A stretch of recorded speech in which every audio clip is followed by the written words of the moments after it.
Imagine waking up to find your job replaced by a machine. It's happening now. Here are 5 jobs AI has already killed. Is yours next?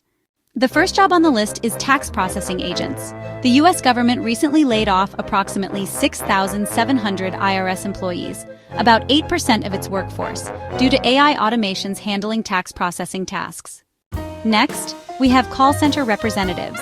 Teleperformance, a leading call center company, is using AI to modify the accents of Indian call center staff in real time, aiming to improve customer interactions and reduce call durations.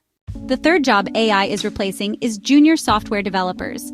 Companies like Salesforce and Stripe have implemented AI tools to handle coding tasks, leading to job cuts among junior software engineers.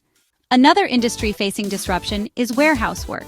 In Georgia, humanoid robots named Digit are performing tasks such as moving bins in a Spanx warehouse, replacing human workers in these roles.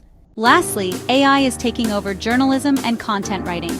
Since 2020, MSN has utilized AI to generate news content, resulting in the layoff of numerous journalists. Do you think AI is an unstoppable force for progress, or is it a threat to our livelihoods? Share your thoughts in the comments below.